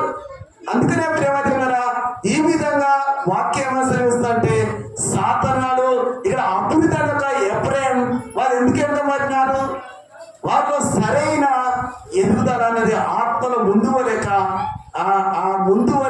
ఆ చతురులకు ఆ బీబుసులు పెట్టినాక వాళ్ళు ముందువలేక వాళ్ళు వెనుక చేస్తున్నారు. ఎందుకు వేస్తున్నారంటే అదే మాట, అదే యెషయా గ్రంథం 11వ అధ్యాయం 13వ వాక్యం చదువుతున్నా. ఎప్పుడనుకున్నా ఆ మత్సరం పోవును, యూదా విరోధులు. అది ఎప్పుడేం తనకున్న మత్సరం ఏమన్నట, మత్సరం. ఇవన్నీ నేను ఎందుకు చెప్తున్నా, మీరు కూడా నేర్చుకోవాలండి. హల్లెలూయా, ప్రైజ్ ది లార్డ్, హల్లెలూయా, హల్లెలూయా. ఎవరి ట్రైనింగ్ వాళ్ళకు ఉంటుందమ్మా, ఉంటుందా? ఇప్పుడు నాకు ఇచ్చిన ట్రైనింగ్ నాకున్నది, మీకు ఇచ్చిన ట్రైనింగ్ కూడా మీకు ఉంటుంది. చెప్పి కదా ముందది నాకు ట్రైనింగ్, కొంచెం చేపలు బట్టి ట్రైనింగ్ ఉంటుంది, ఉంటుందా ఉండదు? వాళ్ళ నీళ్ళలో కూడా అంటే ఆ గంపక్కన పట్టేస్తారు. రోజు మా పాస్టర్ మిత్రం ఊరికి పోయినాము, వాళ్ళ అమ్మగారు ఎదురుకే పోయినాము. బండి మీద వస్తున్నా మా పాస్టర్ చూసినాను, మరి మా పాస్టర్ చూసినా నేను చూసినా నాకు తెలియదు. పెద్ద శాప ఆ నీళ్ళకు వెళ్ళిపోతుంటే మా ప్రాణం, ఎందుకంటే రోడ్డు పక్కన పెట్టే కదా, రోడ్డు మీద వస్తుంటే వెళ్ళిపోతున్నారు, నీళ్ళకు వెళ్ళిపోతున్నాను. అప్పుడు ఏం చేసినాం, అది పెద్ద కొరమట్ట అనుకొని ఏం చేసినాం, దిగినాం. నిజంగా కొరమట్ట అనుకొని దిగినాక ఏమైందంటే నేను దిగిరా ఇటువంటి చూస్తున్నా, మా పాస్టర్ ఎప్పుడు అక్కడనే ఉంటుంది. అక్కడ వాళ్ళ తమ్ముడు మాత్రం చూసింది కదా, పదం వస్తే అట్లా కాదు ఈ కప్పలు ఉందని చెప్తున్నారు. నాకు తెలియదు, నువ్వు రా అని చెప్పిన. ఆ కొరమట్టను మాట నాకు తెలియదు, నువ్వు రా అని చెప్తే ఏం చేసినా అంటారు కదా, ఎప్పుడు పట్టే చేతి రావుతాయా అంటే అవి ఇప్పుడు పట్టలే, కానీ పట్టిందో పట్టో నాకు తెలియదు. ఎందుకంటే ప్రేమ మీరు అక్కడికి వచ్చినా అది ఇదిగో నువ్వు అక్కడనే ఉండు, నేను భర్త అని చెప్పినారు. కానీ ఇటు అదృష్టం ఇక మా పాస్టర్ కూడా భర్తను ధైర్యంగా వచ్చింది కదా, నాకు కూడా ధైర్యమే. అటు వచ్చేవైతే ఇటు వచ్చేవైతే ఇవి వచ్చేది కదా దిగుతుందని మేము అనుకున్నాం. కానీ అటు చేసింది ఇది చేసింది, ఇక బాగా భర్త అంటే నాకు కూడా హుషారు చేసినది అంటూ కదా సపోర్ట్. నలుగురు ఉంటే మంచిది కాదు, దేవుడు ఏం చేసినాడు, సపోర్టు. అని చెప్పి ఏం చేసిన అంటే ఇక మెల్లగా నీళ్ళలో దిగింది. ఇక నీళ్ళలో దిగి ఏం చేసిన అంటే ఇక వచ్చింది ఇక కంప చెట్టు కాడికి. ఇక కంప చెట్టు కాడికి కంప చూస్తే ఎవరికైనా భయం కదా. ఇటు చూసింది అటు చూసింది, కనపడతలేదు కదా. మరి నీ కాదు నా కూడా కనపడతలేదు కదా, నీ కానవతలేదు నా కానవతలేదు. నేను అనుకున్న పత్తుల్లో అనుకున్నా ఇటు అటు ఇటు ఎటు అటు ఇటు అంటుంది కదా, అటు ఇటు ఆడచి ఇటు చేయబడుతున్న పత్తులు ఎడబట్టింది. ఆ మట్ట నేను మట్లే పోయి మా ఇద్దరి బాధపోయేది కంప చెట్టు దిగింది. ఇక ఏం చేసిందిగా మన తరం కాదు పెద్ద పొరమట అని చెప్పి ఇక మా అన్నకు ఫోన్ చేయి బాగా పడతాడంటే అందరూ పడతారు కదా, జాగ్రత్త లేదా వాళ్ళ అన్న ఫోన్ చేస్తే వాళ్ళ అన్న కొడుకుని పంపించింది. ఏమని చెప్పిన దగ్గర పెద్ద కొరమట్టు వచ్చింది, ఈ నీళ్ళల్లో ఈ కంపర ఉందని చెప్పినావు అని. వాడేం చేసిండు ఎక్కడంటే రోడ్డు పక్క పెట్టానే వాడు ఎమ్మనే సడన్గా పని చేసుకొని వచ్చాడు. వాడి వేయండు ఆ చాపేయడంలో ఆడ చేయబెట్టిండు, పైకి లేపిండు. ఈ చేపలు ఎవరు తింటారు అయ్యా, ఆ చేప పేరు ఏం పేరు అన్నాడు. ఏ చేప ఉంది పేరు చెప్పమ్మా చెప్పే అక్కడ చెప్పి నాదే చెప్పు ఏం చేప అది, ఏదో అది ఇంతమంది చెప్తున్నాను దర్ప చేప కావచ్చు, అది ఏ చేపలో అది తీసిండు. ఈ చేప ఎవరు తింటారు అని చెప్పి కింద తీసిండు. మేము కొరమంట కాదయ్యా, అది ఏంటంట మనుషాపన మలుపు చేప అంటది. ఈ మలుపు చేపలు మేమే అన్ని పట్టడానికి కింద తీసి పెడతా ఉంటాం. ఎవరు తింటారు అని మీరు షాక్ అయిపోయాం. ఇది కొరమంట కాదు అయితే మనకు తెలియదు కదా. ఎవరి ట్రైనింగ్ నిజమే కదా, సైతాన్ ట్రైనింగ్ సైతానికి ఉంటుంది, దేవుని బిడ్డలకు ఉన్న ట్రైనింగ్ దేవుని బిడ్డలకు ఉంటుంది. దేవుడు నేర్పిస్తాను. హల్లెలూయా హల్లెలూయా ప్రైజ్ లార్డ్. ఆ ఎఫ్రాయిముకున్న మత్సరం అంట ఏంటంట చిన్న అక్కడ యెషయా గ్రంథం 11:11 ఏమని చదువుతున్నాం, ఆ ఎఫ్రాయిముకున్న మత్సరం. చూడండి మత్సరం ఎందుకుంటుంది, ఒకడు మంచి అభివృద్ధి కలిగితే వాళ్ళు మత్సరం ఉంటారు. ఒకటి మంచి కుటుంబము భార్య భర్తలు కలకల ఆడుతుంటే వాళ్ళు మత్సరం ఉంటారు. ఈ మత్సరం అనేది తనలో ఉన్నది. ఆ మత్సరం ద్వారా ఒక మంచి ఇదిగో పిల్లల పెళ్లి చేస్తుంటే కొంత మత్సరం, కొంతమంది ఇదిగో మరి ఏంటంట ఆ పిల్లలు మంచిగా పరీక్షలో ప్యాస్ అయితే కొంత మత్సరం. ఇట్లా ఒకటి ఇల్లు కట్టుకుంటే మత్సరం. ఈ విధంగా మత్సరం ఉండదు కొంతమందికి. ఆ మత్సరం అనేది తను ఉన్నది. ఎవరిలో ఉన్నది? ఎఫ్రాయిములో ఉన్నది మత్సరం. అంటే ఎఫ్రాయిములో మత్సరము తొలిపాలన ఉన్నది బైబిల్. ఆ మత్సరం ఉన్నది. ఆ మత్సరం ఎటువంటి అంటే ఇదిగో ఆ మత్సరము అక్కడ ఎంత అందంగా ఇదిగో ఆ గుండెలో నింపబడినాడు. మొత్తం గుండె నిండా ఏ నింపబడాలి? మత్సరం నింపబడినది. గుండె నిండా మత్సరం నింపబడి ఏమైందంటే ఏమైంది కదా, కొంతమంది ఇదిగో బాగా తింటా ఉంటారు. ఎందుకంటే శాతగారు వాళ్ళు కొంతమంది తినాలనే ఏదో ఉంటారు. కొంతమంది తిండి మీద, కొంతమందికి దొంగతనం ద్వారా డబ్బు సంపాదించాలని, కొంతమందికో మరి ఏంటంటే ఈ యొక్క ఎప్పుడు ఇలాగా ఉండే కొంతమంది ఉంటారు. ఇది ఎవరన్నా గుండ్రాలాగానే ఉంటారు. వాళ్ళు ఎట్లుంటారు? గుండ్రా బాగా తిన్నోడు వాడికి ఏ రోగం నొప్పి ఉండదు. వాడు గుండ్రాయినట్టే ఉంటాడు. వాడు గుండ్రాయినట్టు ఉన్నది కాక వాడు ఏం చేస్తా ఉంటాడు, ఎప్పుడు తింటూనే ఉంటాడు.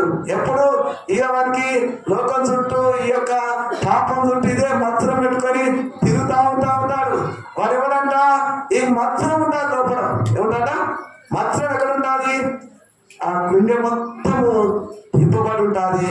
ఆ మత్సరం ద్వారా అతను ముందుకు లేక ఏగబడిపోతున్నాడు. కారణం ఏంటంటే ప్రేమ దేవులారా మత్సరం. ఎప్పుడేమున్నా మత్సరం తొలిపోవాలన్నారు బైబిల్. ఏముందట? మత్సరము తొలిపోవాలి. మత్సరం అనేది తనలో ఉన్నప్పుడు ఏం జరుగుతుందంటే ఇక్కడ మత్సరం ద్వారా ముందుకు లేక కింద పడిపోయాడు. కానీ ఇంకో మాట చెప్పాలంటే మత్సరం అనేది ప్రేమ దేవులారా మానవ జీవితంలో అదొక పాపం అనేది. అది నిండిపోయినాక నిశ్చయం ఏం జరుగుతుంది? ఆ శత్రుకు ఎదురు వచ్చినప్పుడు జయించాలని నువ్వేడ జయించలేవు. అక్కడ ప్రేమ జిల్లా కొంతమంది ఏం చేస్తారు, మత్సరం లోపల మత్సరం పెట్టుకొని ఇంట్లో అది తామట పచ్చళ్ళు మిరపకాయ పచ్చడిను ఆ పచ్చడి అదంతా ఏదో తింటారు. ఇక బయటికి వచ్చి బిలాప్ చేస్తారు. ఏమి ఇస్తారట? కొంత బిలాప్ ఇస్తారు. ఏందమ్మా బిల్డప్ ఇస్తారా? బిల్డప్ ఇస్తారు. ఎవరు బిల్డప్ ఇస్తారు? ఎంతనో అది మిరపకాయ తొడక ఎందుకడా మిరపకాయ తొడక తింటారు. మిరపకాయ తొక్కు, చింతకాయ తొక్కు, ఈ తొక్కు ఆ తొక్కు తింటారు. ఎంత తొక్కమో పుట్టుకు తొక్కు తింటారు. అదేనా అది ఏదో ఇన్నొచ్చినట్టు విన్నా కానీ అది నిజమైన కాదు. అవునేది అనుకుంటున్నా. నువ్వేనవా? రాజకుమారి అనేది పుట్టుకూర తొక్కు తినేవాడు ఏం చేస్తాడు? బయటకు వచ్చి ఏం చేస్తాడా? పెద్ద బిలాట్ ఇస్తే ఏం చేస్తాడంటే ఏదో తిన్నట్టు ఇంత కట్టెపూల తీసుకుంటాడు. పండాలు వేసుకొని పెట్టి ఏం తినవరంటే అబ్బా బాగా తిన్నా 3 కోళ్ళైనా సరిపోక 3 ఆటలు సరిపో. వాడు తినేది ఇంకేదా చెప్పండి? ఏం పచ్చడా? చింతపండు. సూపర్ చెప్పాడు ప్రభుదాస్. ఇంట్లో తినాలి. ఆ ఇంట్లో తినే తొక్కు అట్లా తొక్కు తోడత తింటాడు.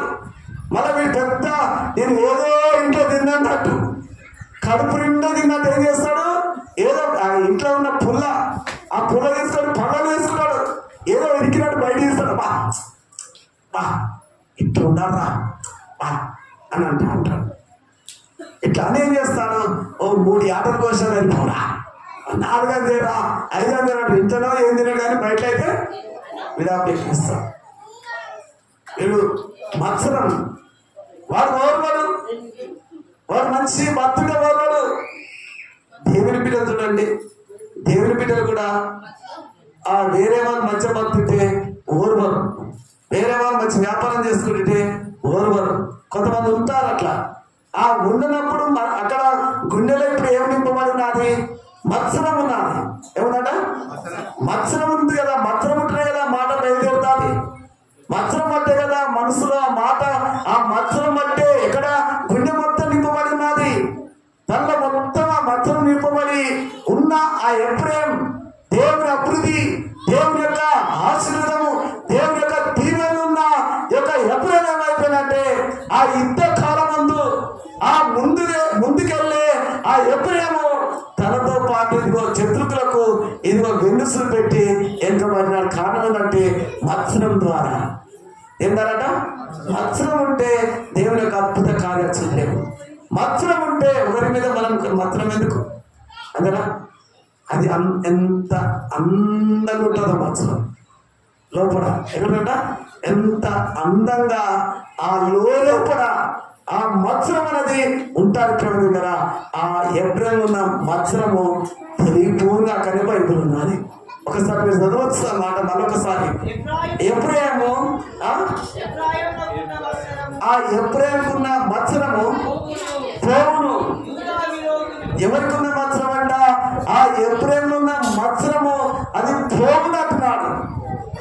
ఆ మత్సరం తిందారంట అపవాదైన సాతానానికి నువ్వు సోటిస్తే వాడు ఏం చేస్తాడంటే నీ ఇల్లు మొత్తం కప్పేస్తాడు. అందుకనే బైబిల్ ఉన్న మాట ఏంటంటే ఎఫెసు రాష్ట్ర పత్రిక 4వ అధ్యాయం అక్కడ మరి ప్రేమ దేవుడు ఒక మాట అన్నాడు. 4:27 అనుకుంటా. చూడక్కడ ఒక మాట మనం చదువుకుందాం. హల్లెలూయా, ప్రైజ్ ది లార్డ్. చదువు. అపవాదికి ఎవరికైనా చోటు ఇవ్వచ్చు. ఎవరికి అదంట? అపవాదికి చోటు ఇవ్వద్దు. వాడు ఏంటంట? అపవాదికి ఇక్కడ ఆ ఎఫ్రేం అపవాదికి చోటు ఇచ్చినాడు. తన ఉన్న మత్సరం బట్టి, తన ఉన్న గర్వం బట్టి, తన ఉన్న అహంకారం బట్టి, తన ఉన్నటువంటి ఏదైనా విష పగ అసూయ తనలో పెట్టుకొని అతను ఏం చేసినట్టు ఆ యుద్ధ కాలమందు ఆ యుద్ధ సన్నద్ధులైన ఆ శత్రువులకు ముందు పోలేక ఆ తన ఉన్న మత్సరం ద్వారా ఎనుకైపోయినాడు. వెనుకకు పడడం ద్వారా ఇతడు ఏమైపోయినారు? అభివృద్ధి అనేది కాస్త ఏదో దిగదారిపోయినాడు. బైబిల్లో ఇంకొక మాట ఏమనుందంటే ప్రియమైన లెక్కనే మనం ఒక మాట చెప్పాలంటే ఈ అపవాదికి చోటు యొక్క ఈ అపవాదికి చోటేక యుద్ధకాలమందు మనం ఎలాగ నిలబడాలంటే దేవుడిచ్చు సర్వాంగ కవచం మనం ధరించుకొని ఉండాలి. హల్లెలూయా. అక్కడ ఎఫెసీయుల రాష్ట్ర పత్రిక 6వ అధ్యాయం 11వ వాక్యం చదువుతున్న అర్థంతో కూడా మీరు అపవాది తంత్రంలో అంటే మన యొక్క సైన్యాన్ని మన యొక్క ఆయుధాలు వాళ్ళకు ఉన్నటువంటి ఒక పాపాన్ని మనం జయించాలంటే అపవాది యొక్క తంత్రంలో ఎదిరించుటకు మీరు శక్తివంతులుగా ఉన్నట్లు దేవుడిచ్చు సర్వాంగ కవచము ధరించగలిగినప్పుడు కూడా మత్స్యం జయించాలంటే, పాపం జయించాలంటే, అంధకారం జయించాలంటే, నీలో ఉన్న సర్వ రోగాలను జయించాలంటే ఇక దేవుని యొక్క వాక్యం దేవుడిచ్చు సర్వాంగ కవచం ధరించుకోవాలి. దేవుడిచ్చు సర్వాంగ కవచం ధరించుకొని నీ రోగాన్ని జయించాలి, నీ పాపాన్ని జయించాలి, నీ మత్తులను జయించాలి, నీలో ఉన్న శోధను జయించాలి, నిలబడాలి, ఆ శత్రువుని కూడా నిలబడాలి. అందుకనే వాడు వేసే అగ్ని బాణములని ఆర్పడానికి దేవుడు మనకి ఇచ్చిన సర్వాంగ కవచం అన్నాడు. దేవుడు మనకి ఇచ్చిన సర్వాంగ కవచం. మనుషులండి పైన తెల్లటి బట్టలు వేస్తారు. ఏ బట్టలు వేస్తారంట? తెల్లటి బట్టలు. ఏ బట్టలు అంట? తెల్లటి బట్టలు వేస్తారు. దేవుడిచ్చిన మరొక సర్వాంగ కవచం అని ఇక్కడ ఉన్నది. మనుషులు చూస్తే తెల్లటి వస్త్రాలు ఇస్తారు, లోపల బనిని చూస్తే 12 పొక్కలు పోతారు. ఏ బనినాడ ఎటుదమ్మా వాక్యం ఎటు ఎందుకు నవ్వుతారు? ఎవరైనా ఉంటే ప్రార్థన చేద్దాం. అటువంటి ఒకరు లోపల కూడా మంచి బని వేస్తారు, పైన ఏం కానిస్తుందట ప్రభుదాస్ పైన ఏంటేస్తాడ తెల్లటి లోపల బలిని కట్ట 12 బెజ్జాలు ఉంటాయి. బెజ్జాలంటే ఏదైనా పొక్కలు రంధ్రాలు అర్థమవుతుందన్న మాట ఎంతమందికి అర్థమవుతుంది? పైన చూస్తే ఏమున్నది? నేను యేసు ప్రభువుని నమ్ముకున్నా అని చెప్పి అని అంటారు. సర్వాంగ కవచం అని చెప్పి ధరించుకుంటారు. కానీ లోపలేముందంట? లోపలేమున్నది? బలికు 12 రంధ్రాలు 12 బెంజాలు ఉంటాయి. మనం వాడేమంటాడు? ఇదిగో ఇది మరొక దుబాయ్ దుప్పట్లు. ఏ దుప్పట్లు అంటే దుబాయ్ దుప్పట్లు తీసుకోండి. దుబాయ్ దుప్పట్లు మంచిగా ఉంటే రోడ్డు మీద పెట్టి ఊపుతూ ఉంటాడు. తీసుకోనా మంచి ఉంటుందన్నా, మంచి కాటనా, మంచి ఏదో మంచితోనా, ఈ యొక్క బాగుంటుందన్నా తీసుకోనా, దుబాయ్ డ్రెస్ బాగుంటుందని అని చెప్పి వాడు పట్టుకొని ఇట్లా ఊపుతూ ఉంటాడు. వాడి నోట్లో కొని కంపు వస్తూ ఉంటుంది. ఏమవుతాడా? కంపు ఊపేదో ఇట్లా ఊపుతాడు. అందరికీ పైన పట్ట, కానీ వాళ్ళ లోపల చూస్తే అనేకమైన బెంజాలు ఉంటాయి. దేవుడు ఏమంటే ఇక్కడ ఎప్పుడైనా కూడా ఎలాగున్నాడంటే ప్రేమ దగ్గర ఎదిగో అభివృద్ధి అనే పేరు మాత్రం కానొస్తున్నది. లోపలేం కానొస్తున్నాడా? మత్సరం పడుతుంది. అర్థమవుతుంది నా మాటలు? లోపలేం కానొస్తున్నాయి, పైన ఏమవుపడుతున్నది? అభివృద్ధి. కొంతమంది అంటారు, ప్రేమ్ నువ్వు అభివృద్ధి కదా, నువ్వు అభివృద్ధి కదా, నువ్వు అభివృద్ధి అని పేరుంది కదా, నువ్వు ఎందుకు ఎగ్గబడ్డావు? కొంతమంది అంటారు యుద్ధానికి ఎగ్గబడితే. నువ్వు యుద్ధంలో అభివృద్ధి అంటే నీ యొక్క తండ్రి ఆశీర్వదించాడు, నీ తాత నేను ఆశీర్వదించాడు, నువ్వు అభివృద్ధి అని అందరి చేత అనిపించుకున్నావు, ఎందుకు వెనుకబడి తిరుగుతున్నావు? కొంతమంది ఏమైనా చేస్తున్నారు, కొంతమంది నవ్వుతున్నారు, కొంతమంది ఎగతా చేస్తున్నారు, కొంతమంది ఏం చేస్తున్నారు? తుప్పు అనిస్తున్నారు. కారణం ఏంటంట? నువ్వు వెనుకబడిపోవడం.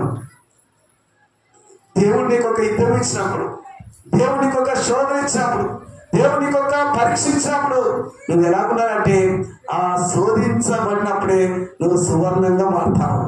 కానీ ఇక్కడ ప్రేమ దగ్గర ఆ శోధన అన్నది వచ్చినట్టు చేయాలంటే ఇక్కడ ఆ ఎప్పుడేమి ఎందుకు ఎంతమంది తనలో ఉన్న మత్సరం ఉన్నది. ఏమన్నట? మత్సరం, ఓర్వలేని తనం. మంచి వ్యాపారం చేసుకునేవారు, మంచి డ్యూటీ చేసుకుని బతుకునేవారు, మంచి వ్యాపారం చేసుకునేవారు, మంచి ఒక ఇల్లు కట్టుకునేవారు, తన పిల్లలు ఎదుగుతుంటే వారు తన పిల్లలు ఇదిగో వాళ్ళ పిల్లలు ఎంత బాగున్నారు, మా పిల్లలకి ఎప్పుడో కాదా, ఆ పిల్లలు ఎంత చక్కగా వాళ్ళు చదువుతున్నారు, మా పిల్లలకు మైండ్ అంటే మీ పిల్లలకు లోపల ఏంటంట సాతనాడు ఏంది చెంచతోనే లోపల ఏంటినాడు మెదడు తింటున్నాడు కాబట్టి మనం మెదడు పనిచేయదు, ఎంత చెప్పినా అర్థం కాదు. తండ్రి నేర్పిస్తున్న కొన్ని ఇచ్చలు ఉంటాయి. తండ్రి తన చేస్తున్న పనులే కొంతమంది తండ్రి మరొక పిల్లలు చేస్తూ ఉంటారు. మనం ఈ రోజు పిల్లల దగ్గర నువ్వు ఏ పని చేస్తావో నీ పిల్లలు అదే పని చేస్తారు. అంటే నాకు అర్థం తండ్రిని వాటి చేస్తారా ఎవరిని బట్టి తండ్రి ఏ పని చేస్తాడో పిల్లలు అదే పని చేస్తారు. ఇక్కడ ప్రేమ దగ్గర అతడు వెనుక పడితే ఎంతమంది ఏదో చేస్తున్నారు. అతను ఇదిగో యుద్ధ సన్నద్ధులైన ఆ యుద్ధంలో తన సైన్యాన్ని సిద్ధపరచుకొని యుద్ధానికి వెళ్ళిపోవాలి దేవుడు ఉన్నాడని చెప్పి. ఎవరున్నాడ దేవుడు ఉన్నాడని చెప్పి గురి వద్దకు పరిగెత్తాలి. అటువంటి వ్యక్తి ఏమైపోయినంటే వెనుక మొన్న ఆ ఎప్పుడైనా వెనుక ఈ పుసులు పెట్టినప్పుడు వాడు తరిమి కొడుతున్నారు. ఎందుకు తరిమి వారు ఎందుకు కొడుతున్నారు? అతడు వెనుక మరిపోయాడు కనుక. మరి దేవుడు ఏమంటాడు? నువ్వు ఓడిపోవడం దేవునికి ఇష్టం కాదు, నువ్వు పడిపోవడం దేవునికి ఇష్టం కాదు, నువ్వు పతనమైపోవడం దేవునికి ఇష్టం కాదు, నువ్వు నశించిపోవడం దేవునికి ఇష్టం కాదు. దేవుడు ఏమంటున్నాడు? నిన్ను అభివృద్ధి అన్నాడు, నేను దీవిస్తున్నాడు, నిన్ను ఆశీర్వదించన్నాడు. ఆయన ఇచ్చు సర్వాంగ కవచము. ఒక యాజకుడి ప్రేమ దగ్గర ఇదిగో బట్టలు వేయాలంటే తెల్లటి బట్టలు వేస్తాడు. ఆ నడుముకి ఏం కడతాడంటే చిన్న ఒక తాడు కడతాడు. యాజకుడు తాడు కడతాడు. ఆ తాడు కట్టినప్పుడు ఆ అంగికి ఆ కిందున్న అంగికి చిన్న చిన్న గంటలు ఉంటాయి. యాజకుడు వేస్తున్నది ఆ అంగి మీద ఏ కలర్ అంటే దాదిమ్మ పండ్ల ఇదిగో కలర్ యొక్క అక్కడ ఉన్నటువంటి యొక్క మీద కలర్ అవపడతా ఉంటాయి. అర్థమైతే నా మాటలు ఏం చెప్పినాను? యాజకుడిగా ఉన్నప్పుడు ఆ యాజక వస్త్రం ధరించినప్పుడు ఆ యాజకుడు ఎలా ఉంటాడంటే ఆ తెల్లటి బట్టలు ధరించినప్పుడు దేవునికి ఇచ్చిన రక్షణ వస్త్రం ఇచ్చినప్పుడు ఆ వస్త్రం నువ్వు ధరించుకున్నప్పుడు ఆ పైన ఆ మధ్య ఏమన్నారంటే నువ్వు సత్యమైన దట్టి కట్టుకోవాలి. అంటే ఏంటంట ఆ తాడు కట్టుకోవాలి. ఆ నడుము తాడు కట్టుకొని పని చేయాలంటే మనిషి ఏం చేస్తాడమ్మా? నడుముకో టవాలు కడతాడు. నిజమే కదా? నడుము కట్టి ఉండాలని ఏదో ఒకటి కడతా ఉంటాడు. బలంగా పనిచేయాలంటే దేవుడు అంటున్నాడు, ఇదిగో నీ యొక్క నడుముకు సత్యమైన దట్టి కట్టుకో, విశ్వాసమైన దారి కట్టుకో, వాక్యమైన ఖడ్గం చేతిలో పట్టుకో. నువ్వేం చేయాలి? మరొక విశ్వాసం అనే పాపస్ ఇక్కడ పాపస్ దొరుకుకోవాలి. అక్కడ నువ్వు ఎక్కడ నిలబడాలంటే సాతాను యొక్క ఎదుట నువ్వు నిలబడాలి. దేవుని యొక్క మరొక ప్రయత్నం చేస్తాడు, కానీ నువ్వు ఓడిపోవడం దేవుడు ప్రయత్నం చేయడు. ప్రేమ దేవుడారా, ఇక్కడ తనలో ఉన్న మత్సరం బట్టి అతడు ఓడిపోవడం. అందరు నవ్వుతున్నారు. మీరు దేవుని నమ్ముకురు కదా, మీరు ఎందుకు ముందు పోతావు, ఎందుకు ఎక్కడిపోతావు, నువ్వు కూడా ముందు అంటే నేను పోలేక ఇదిగో ఎప్పుడు ఎంత మత్తవో సాతాను నీ చుట్టూ పట్టుకుంటాను. ఆదివారం ప్రార్థన అనుకుంటారు, మంగళవారం ప్రార్థన అనుకుంటా, శుక్రవారం ప్రార్థన అనుకుంటా, నేను చుట్టూ పట్టుకు ఎందుకు లాక్కపోయి వాడు అగ్గిగుండలో ఏదో పడేస్తాడు. మనం వెనుకకు పోకుండా మనం ఎలా ఉండాలంటే నిపుణమైన బుద్ధి గల వరమై దేవుని ఎదుట ఇదిగో సర్వాంగ కవచం ధరించుకొని ఆ ఎదుట అపవాద ఎదుట నిలబడే బలము శక్తిని దేవుడు మనకిస్తాడు. దేవునికి మహిమ అన్నాక హల్లెలూయా, ప్రైజ్ ది లార్డ్, హల్లెలూయా, హల్లెలూయా. ఈ సర్వాంగ కవచం అనేది ఏదో పైన డ్రెస్ చేసుకుని సరిపోతుంది చెప్తారు కదా, లోపల కూడా మత్సరం ఉన్నట్టు ఏమున్నదంట? ఎంతమంది ఉంటారు వాక్యం? లోపల ఏమున్నదంట? మత్సరం. పిండే మొత్తం నిండిపోయినది ఎప్పుడేమనుకో ఆ పిండే మొత్తం నిండిపోయింది కనుక తన మత్సరం తొలిపోవాలంటున్నాడు. తన మత్సరం తొలిపోతేనే ఇక విజయం ఉంటుంది. ఇలా మత్సరం పెట్టుకొని వేరే వాళ్ళ మీద, వారి కుటుంబాల మీద, వారి పిల్లల మీద, వారి వ్యాపారాల మీద, వారి డ్యూటీ మీద, వారు చేస్తున్న పనుల మీద నువ్వు ఈ విధంగా ఫోకస్ పెడితే నీలో మత్సరం ఉన్నట్టే. ఏమున్నట్టే చెప్పండి, ఎట్లా మత్సరం ఉన్నట్టు? వేరే కుటుంబాల మీద కానీ పిల్లల మీద కానీ వారి మీద మనం ఎలాంటి యొక్క ఎదిగో మనం అనుకోకుండా ఎవరి మీద చూడాలంటే దేవుని వైపు చూస్తే దేవుడేది నా బుద్ధిగా పిలుస్తాడు. హల్లెలూయా, హల్లెలూయా. కాబట్టి ప్రేమైతే ఉన్నారా, ఈరోజు పరిశుద్ధ ఆత్మదేవుడు మనతో మాట్లాడుతున్నాడు. ఏం దొరికిపోవాలంట చెప్పండి. మంత్రం దొరికిపోవాలంటే ఏం చేయాలి? దేవుడిచ్చు సర్వాంగ కవచం ధరించుకోవాలి. సర్వాంగ కవచం ధరించుకోవడానికి మళ్ళా నుండి ఏం వెళ్ళిపోవాలంట? మళ్ళా ఉన్న పాత్ర స్వభావం దొరికిపోవాలి. ఏం దొరికిపోవాలంట?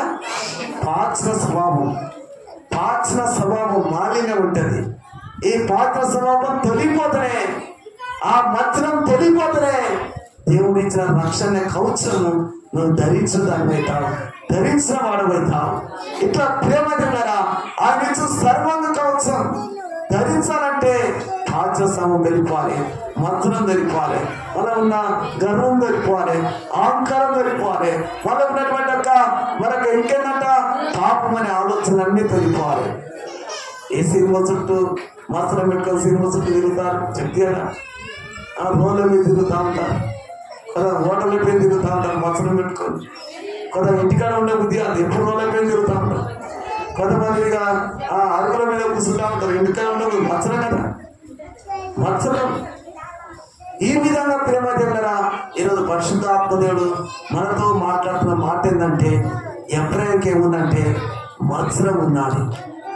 మంచి యాకోబు ఏం చేసిందమ్మా? దీవించలేదా? ఈ పెద్దల మీద వెంట తండ్రి అంతా చెప్పినా కూడా ఏమన్నా లేవే, ఇగో చిన్నల మీద నా హస్తం ఉంచా, ఇగో పెద్దల మీద నా ఎడమ చెయ్యి ఉంచుతున్నాడు. ఇటువంటి అభివృద్ధి ఇప్పుడు ఏమైపోయినది? ఈ అభివృద్ధి ఇప్పుడు ఏమైపోయినంటే తన జీవితంలో వెనుకబడిపోయినది.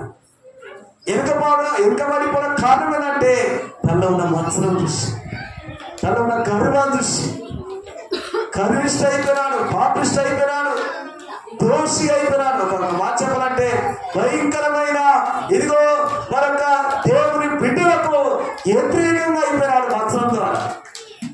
పాపం వాళ్ళందరూ ఏడుస్తున్నారు, అయ్యో ఎబ్రాయిం నువ్వు ఎందుకు ఎంతవరిపోతున్నావు? నువ్వు వద్దే ఆ చెట్టుకు వచ్చి మమ్మల్ని అందరినీ చంపేస్తావు. నువ్వెందుకు వస్తున్నావు? నువ్వు ఎందుకు ఎంతవరిపోతావు? ముందుగా చెప్పినా కదా, ఎట్టు ఆ ఇంట్లో ఎట్టు ఇట్లా ఊలాడితే ఆ ఇల్లు మొత్తం ఊలాడుతుంది. ఇంట్లో ఎవరైనా పెద్దలు ఉంటారు కదా, తండ్రి ఉంటాడు కదా, తండ్రి ఇప్పుడు ఇట్లా ఊలాడుతుంది అనుకో, ఆ ఇంట్లో ఉన్న పిల్లలు కూడా ఊలాడుతాడు. ఆ ఇంట్లో ఉన్న పిల్లలు కాదు, ఆ ఇల్లు మొత్తం ఊలాడుతాడు. ఆ ఇంట్లో ఉన్న ఎట్టే నువ్వు దేవుడిచ్చిన సర్వాంగ కవచం ధరించుకొని ఇదిగో ఆయన ఇచ్చిన ఇదిగో ఏంటంట ఆ విశ్వాసమైన డాలు పట్టుకొని అక్కడ ఆ వాక్యమైన ఖడ్గం పట్టుకొని వాడు వేస్తున్న ఆ బాణములు కానీ ఆ తంత్రములు కానీ వాడు వేస్తున్న ఆ అనుమానమైన బాణాలు అవన్నీ ఎరిగిపోవాలంటే దేవుడు ఈరోజు నీకు ఇచ్చింది ఏంటంటే దేవుడు ఇచ్చిన సర్వాంగ కవచం నువ్వు ధరించుకోవాలి. నేను ఉన్న పాత్ర సమయం అంతా తొలిపోవాలి, నవీన సమయం ధరించుకొని ఉండాలి. హల్లెలూయా, హల్లెలూయా, హల్లెలూయా, హల్లెలూయా, హల్లెలూయా, హల్లెలూయా. ఏమన్నా మత్సరపడిన ప్రేమ, పొంగని ప్రేమ, గొప్పలు చెప్పని ప్రేమ, ఏంటంట స్వార్థం లేని ప్రేమ, డమ్మం లేని ప్రేమ, నదులలో ముంచని ప్రేమ, అగ్నిలో కాల్చిన ప్రేమ, ఇటువంటి ప్రేమ యేసయ్య ప్రేమను మనము ఆయన ప్రేమను మనం ఒక్కసారి ఆధారం చేసుకుంటే మనలో ఎలాంటి మత్సరమో ఉండదమ్మా. ఎలాంటి మత్సరం అనేది మనలో ఉండక దేవుడు ఎలా ఉంటామంటే ఎదిగో బలవంతుని చేతిలో ఒక బాణం లాంటి వారిగా ఉంటాము. హల్లెలూయా, హల్లెలూయా. దేవుని చేతిలో ఇదిగో బలవంతుని చేతిలో బాణం లాంటి వారిగా ఉంటాము. ఎన్ని వచ్చినా కూడా మళ్ళీ ఏముండదట?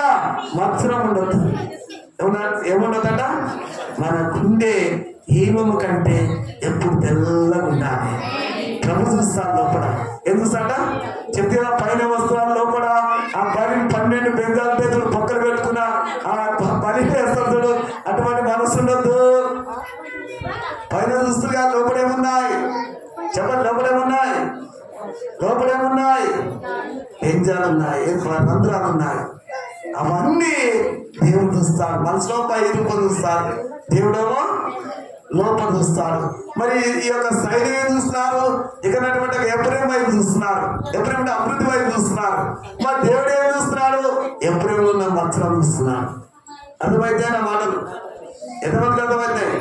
మనసులో వాళ్ళు పైన చూస్తున్నారు, మనసులో కింద ఉన్న సైన్యం అంతా ఎఫ్రాయిం వైపు చూస్తున్నారు. ఎఫ్రాయిం, ఈ యొక్క ఎఫ్రాయింలో మత్సరం ఉన్నది మనకు సైన్యానికి ఏమేరక, తన చేతుకున్నటువంటి పని వారికి ఏమేరక. కానీ దేవుడు తనలో ఉన్న మత్సరం చూస్తుంది. లోపల లోపల అంతరంగంలో ఉన్న మత్సరము, ఆ అక్కడటువంటి ఒక హృదయంలో ఉన్న ఆ పాపాన్ని అందుకే దేవుడు అన్నాడు, హృదయం శుద్ధిగా ధన్యులు, వాళ్ళ దేవుని ఎప్పుడు చూస్తారు. మత్సరం లేకుండా చూస్తారు, పాపం లేకుండా చూస్తారు. ఒకరి మీద కుటుంబాల మీద మనం ఎలాంటి యొక్క వారి గురించి మనం ఎలాంటి మత్సరం అనేది మనకు ఉండదు. పిల్లల మీద ఉండదు, వ్యాపారాల మీద ఉండదు. ఎంతమంది ఉన్నారు వింటున్నామని చెప్పి మళ్ళా అలాంటి యొక్క మరొక మత్సరం నీలో ఉంటే నువ్వు ఎప్పుడు బాగుపడవు. నేను చెప్తున్నా కదా, ఎంతమంది ఉంటారు? ఎవరైనా సరే ఈరోజు వింటున్నాను అయ్యా అని చెప్పి ఈరోజు వాక్యం విని ఉత్తరైనా ఎంత తిరిగింది, దేవుడి నీ మీద తల మీద చేపెడితే నీకు ఎప్పుడు దీవెనలు ఉంటాయి, ఎప్పుడు ఆశీర్వాదమే. నీ కాదు పిల్లలకు, నీవు ఆ పిల్ల తరాలు తరాల వరకు వాళ్ళు ఆశీర్వాదంగా ఉంటారు. ఆ ఆశీర్వాదం అయితే నువ్వు చూడాలంటే వేరే వాళ్ళక, వేరే పిల్లలు, ఏదొక కుటుంబాలు, ఏదొక ఉద్యోగాలు, ఏదొక పనులు, ఏదొక వార్తలు మనం ఎప్పుడు చూడద్దు. అది చూసి కూడా లోపల మాత్రం పెట్టుకోవద్దు. వాళ్ళకి ఇంత దేవుడు నాకెందుకు ఇయ్యాడు, వాళ్ళ పిల్లల పెళ్లి చేస్తున్న దేవుడు నా పిల్ల పెళ్లి ఎందుకు చేయడు, వాళ్ళకి ఇల్లు కట్టిన దేవుడు నాకెందుకు ఇల్లు కట్టాడు, వాళ్ళకి ఇచ్చిన ఉద్యోగం దేవుడు నాకెందుకు ఇయ్యాడు. వాళ్ళ పిల్లల మధ్య పరీక్షలు ప్యాస్ అయినారు, మా పిల్లలు కూడా పరీక్షలు ప్యాస్ అవుతారు అంటే ప్యాస్ అవుతారు. కానీ వాళ్ళ పిల్లలు పరీక్షలు ప్యాస్ అయ్యారు, మా పిల్లలు కాదంటే మత్సరమే కదా. అదే చేయకపోతే దేవుడు శాతగానుడా, దేవుడు పనికి మనలోడా, అసలు వచ్చి అనుకుంటాడా? చెప్పండి. నువ్వు దేవుడు ఆయన మనకు సమీపంగా ఉంటాడు. అంత గొప్ప దేవుడు ఉన్నాక మనకు మత్సరం ఎందుకు, మనకు కక్ష ఎందుకు, వీర్ష ఎందుకు, అసూయ ఎందుకు, పగ ఎందుకు, మత్సరం ఎందుకు? ఇవన్నీ అల్లతో ఆటపడతారు, స్వరశక్తులు, మతాత, ఇవన్నీ దేవుని దృష్టిలో మరొక దేవునికి మరి సంబంధమైన అవి అపవాది సంబంధం. దేవుళ్ళలో ఏంటంటే ప్రేమ, ఏముందట? ప్రేమ, సంతోషం, సమాధానం, నెమ్మది, ధైర్యతం, మంచితనం, దివ్యశాంతం, ఇవన్నీ దేవుళ్ళలో ఉంటాయి. దేవుళ్ళో ఉండే మనం తీసుకోరు. కానీ అపవాదైన సాతనాడు వాడు తినేస్తాడు కదా, ముందర ఏ విధంగా తింటాడో ఆ విధంగా తినేవారుగా మనం ఉండద్దు. కానీ అలా ఉంటే మనకు విజయం ఉండదు, అపజయాలు ఉంటాయి. కానీ మన జీవితంలో మన బంధులో ప్రాణం ఉన్నంత వరకు దేవుడు ఏది ఇచ్చినాడో దాన్ని బట్టి మనం ఏం చేయాలంటే చెప్పేదా, యాజకుడు నుండి యాజకుడిగా చేస్తాడు. నువ్వు దేవుని బిడ్డగా ఉన్నప్పుడు ఆయన ఇచ్చిన రక్షణ వస్తువులు ఇచ్చాడు. నువ్వు బాప్తిసం తీసుకున్నావు, నువ్వు ప్రమాణం చేసినావు, దేవుల్లో ఇదిగో నిత్యం ఉండాలి ప్రభా, నీ రాజ్యంలో ఉండాలనే ఒక ప్రమాణం, నిబంధన నీలో ఉన్నది. కానీ దేవుడు నిన్ను ఏం చేసినాడు? నేను దీవించినాడు, నిన్ను ఆశీర్వదించినాడు. కానీ నువ్వేం చేయాలంటే ఆ అభివృద్ధిని కాపాడుకోవాలి, ఇచ్చిన ఆ వాగ్దానాన్ని కాపాడుకోవాలి. ఈరోజు చెప్తున్న వాక్యము నీ హృదయంలో, నీ గుండెలో ఉంచుకోవాలి. మచ్చనగా ఉంచుకోదు. ఏది ఉంచుకోవాలంట? దేవుని వాక్యం ఉంచుకోవాలి. దేవుని యొక్క వాక్యము నీ హృదయం నిండా నింపబడి ఉండాలి, నీ గుండె నిండా నింపబడి ఉండాలి. అనుకున్న ఆపద కాల సమయంలో దాన్ని తీసినప్పుడు దేవుడు ఎప్పుడు ఎమ్మడే నీకు పద్ధతులు ఇస్తాడు. దాన్ని దాచుకోవాలి, దాన్ని కాపాడుకోవాలి. దాన్ని పొడగొట్టుకుంటే మనకు ప్రయత్నం ఏమి, మనకు లాభం లేదు. అది అందుకనే ప్రియమది మన ఈ ప్రపంచంలో ఈ మత్సరంతో ఏం సాధించలేమా, ఈ కక్ష పెట్టుకుని మనం ఏం సాధించలేము, ఈ విషయం పెట్టుకుని సాధించలేము. మనం దేవుని రాజ్యం కట్టాలంటే మత్సరంతో మన యొక్క కక్ష, విష, పగ, అస్యతో మనం దేవుని రాజ్యం కట్టలేము. ఇంకో మాట చెప్పాలంటే కుటుంబాన్ని కట్టలేము, పిల్లలను కట్టలేము, ఎందుకో నీ యొక్క జీవితాన్ని నువ్వు కట్టుకోలేవు. కానీ అసలు నువ్వు ఏం చేస్తున్నావో నీకు అర్థం కాని పని అది. నాలాంటి దేవజనునికి అర్థం కాదు.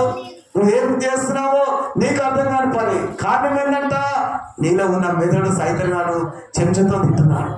ఏం తింటున్నాట? చెంచతో తింటున్నాడు కనుక వాడు రోజు ముందు దురుకుతుంది కనుక నీకేమర్థమవుతుంది? దేవజనుడు యొక్క వాక్యం అర్థమవుతుందా? ఆయన చేస్తున్న ప్రార్థన అర్థమవుతుందా నీకు? ఆ పాటలు అర్థమవుతాయా? నీకేం అర్థం కావు. అర్థం కాకుండా చేసేస్తాడు వాడు. కానీ అర్థం కాకుండా చేసి కాక నీ కుటుంబాన్ని కూడా అలజడుగా చేస్తాడు, పిల్లలను అలజడుగా చేస్తాడు.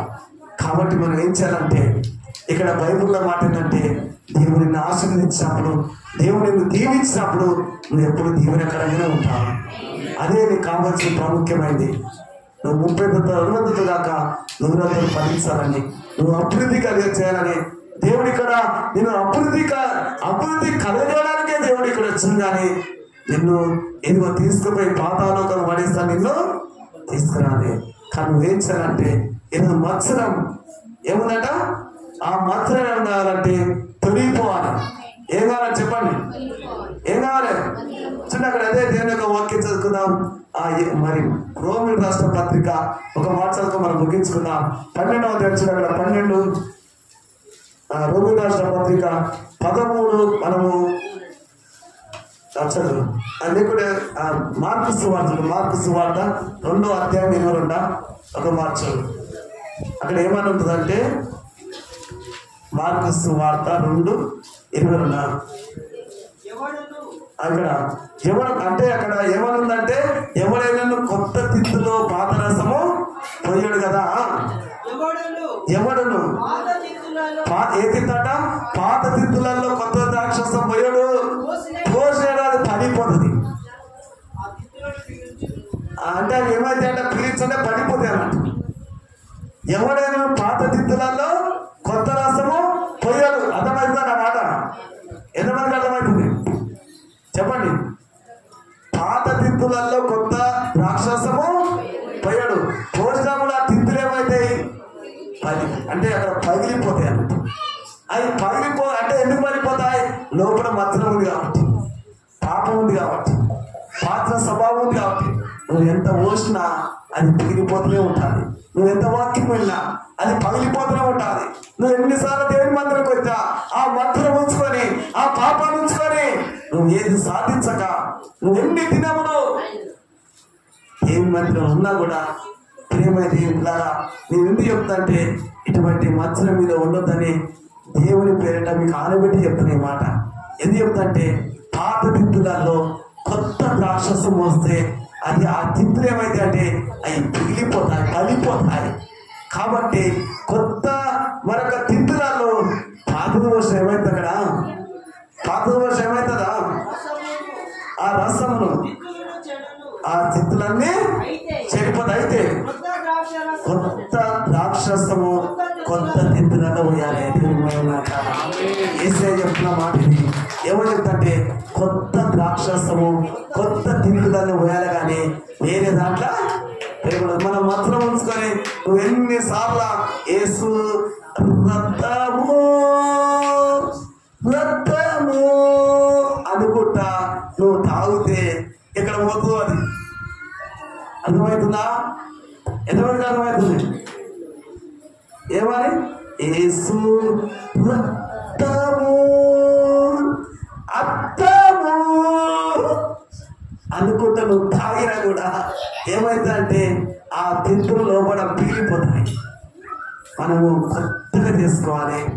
ఏదంట మన హృదయము కొత్తగా చేసుకొని ఏ మత్సరం లేకుండా ప్రార్థన చేస్తున్నప్పుడు ఎలాంటి ఒక మత్సరం లేకుండా మనం కడుక్కోవాలి.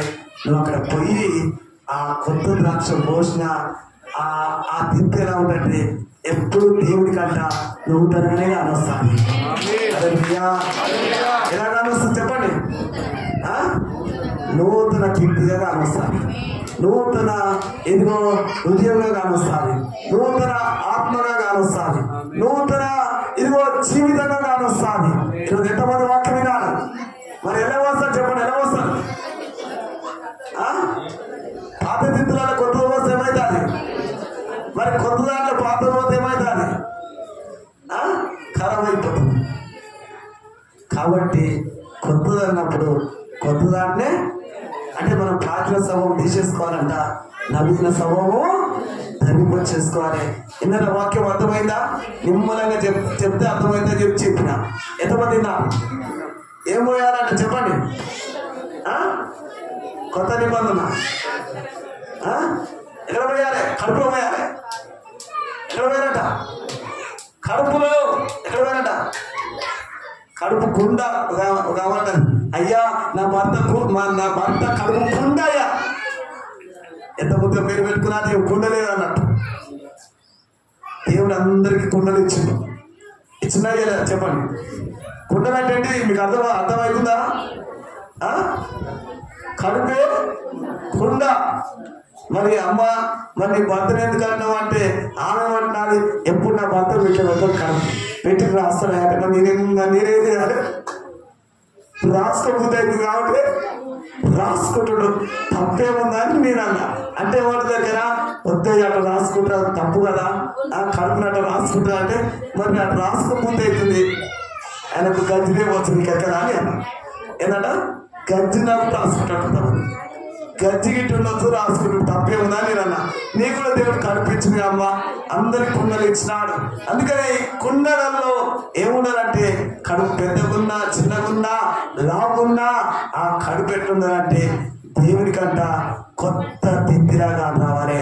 ఆ కొత్త తిండిలో కొత్త ద్రాక్షరసం వచ్చినప్పుడు అదేమైందంటే ఆ కడుపులో నుండి ఆ హృదయం ఉన్నట్ట ఊరేటి ఊట బుక్క ఇతరులకు అందిస్తూ ఉంటాను.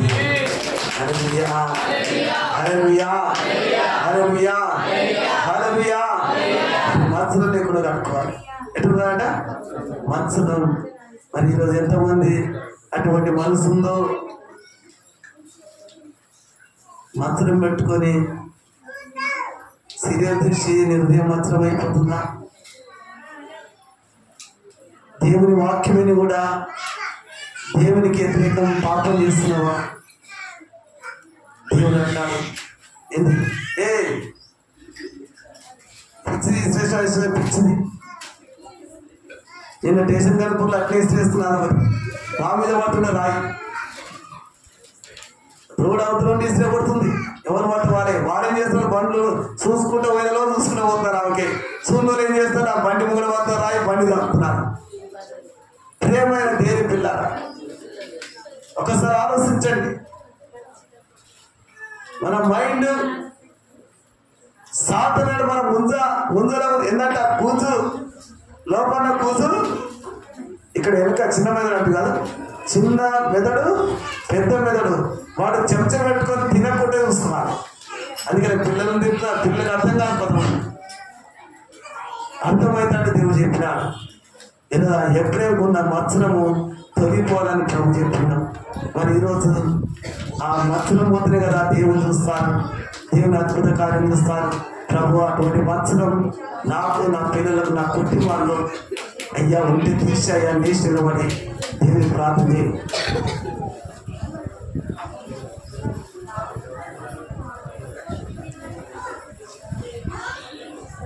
మత్సరం ద్వారా కుటుంబాల వైపు చూస్తున్నా.